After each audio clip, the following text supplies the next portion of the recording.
محترم سامعین، السلام علیکم ورحمۃ اللہ وبرکاتہ۔ ناظرین اکرام، استقبال ہے آپ کا ہمارے YouTube channel Islamic knowledge HD نوری میں۔ آج ہم آپ کو حضرت آدم علیہ السلام کا واقعہ بتلائیں گے۔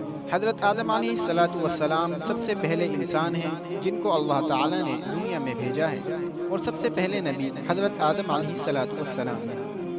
جب اللہ تبارک و تعالیٰ نے حضرت آدم علیہ السلام کو بنانے کا ارادہ فرمایا تو حضرت جبرائیل کو حکم دیا کہ کرۂ ارض سے مٹی لے کر آؤ۔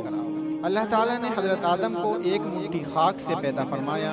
یہ مٹی تمام روئے زمین سے حاصل کی گئی تھی۔ یہی وجہ ہے کہ حضرت آدم کی نسل میں مختلف رنگ و زبان کے لوگ پائے جاتے ہیں۔ پھر اللہ تعالیٰ نے فرشتوں کو حکم دیا کہ تم آدم علیہ السلام کو سجدہ کرو، تو سب سجدے میں گر پڑے، مگر شیطان نے سجدہ نہیں کی۔ پھر اللہ تعالیٰ نے حضرت آدم علیہ السلام سے کہا کہ تم جنت میں رہو۔ یوں تو جنت میں تمام آسائشیں، نعمتیں موجود تھیں، لیکن اس کے باوجود حضرت آدم علیہ السلام تنہائی اور اجنبیت محسوس کرتے تھے۔ چنانچہ اللہ تعالیٰ نے ان کی تنہائی دور کرنے کا بندوبست فرماتے ہوئے حضرت حوا کو پیدا کر دیا۔ روایات میں ہے کہ حضرت حوا کو حضرت آدم کی بائیں طرف چھوٹی پستی سے پیدا کیا گیا تھا جبکہ وہ سو رہے تھے۔ پھر اللہ تعالیٰ نے حضرت آدم کو حکم فرمایا کہ وہ اور ان کی بیوی جنت میں رہیں، اور فرمایا جہاں سے چاہو کھاؤ پیو، لیکن ایک خاص درخت کے متعلق حضرت آدم علیہ السلام کو منع کر دیا۔ روایات میں ہے کہ حضرت آدم علیہ السلام 100 سال یا 60 سال جنت میں رہے۔ اس عرصے میں دونوں پر جنت کے کسی بھی حصے میں جانے پر پابندی نہ تھی سوائے شجر ممنوعہ کے۔ شیطان اب ان دونوں کا کھلم کھلا دشمن تھا اور اپنی سزا کا بدلہ لینے کے لیے بے قرار بھی۔ اس کی شدید خواہش تھی کہ یہ اللہ کے حکم کی خلاف ورزی کریں۔ پھر شیطان نے ان دونوں کے دلوں میں وسوسہ ڈالا تاکہ ان کی شرمگاہیں جو ایک دوسرے سے پوشیدہ تھیں بے پردہ ہو جائیں۔ اس نے کہا، تمہارے رب نے تم دونوں کو اس درخت سے اس لیے منع فرمایا کہ کہیں یہ پھل کھا کر تم دونوں فرشتہ نہ ہو جاؤ۔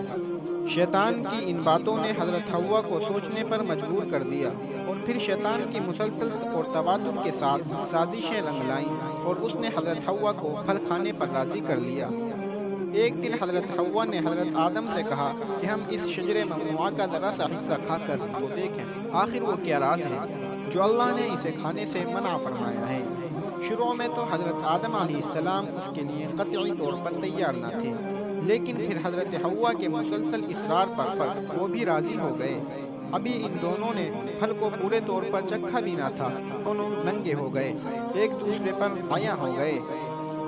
پھر اللہ تعالیٰ نے دونوں کو پکارا اور فرمایا، کیا میں نے تم کو منع نہیں کیا تھا کہ اس درخت کا پھل نہ کھانا اور شیطان کے برگلانے میں نہ آنا؟ یہ تمہارا کھلا دشمن ہے۔ دونوں نے جب اللہ کی پکار سنی تو مارے خوف الہی کے کام اٹھے۔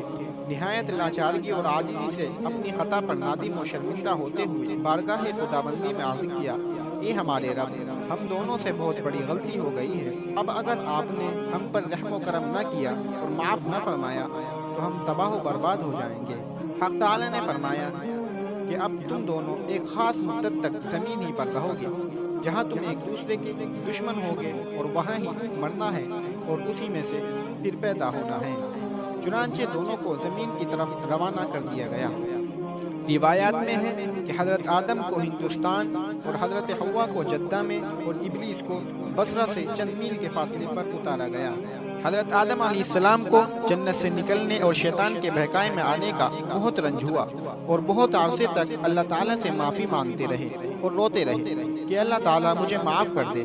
آخر اللہ تعالیٰ کو رحم آیا اور حضرت آدم علیہ السلام کو یہ دعا سکھلائی کہ اے ہمارے رب، ہم نے اپنے اوپر ظلم کیا، اور تو ہم پر رحم نہیں کرے گا تو ہم بڑا نقصان اٹھانے والوں میں سے ہو جائیں گے۔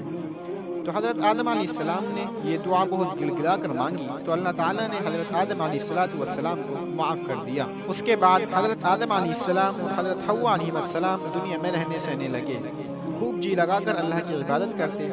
ان کی بہت ساری اولاد ہوئی جن میں قابیل اور حابیل بھی پیدا ہوئے۔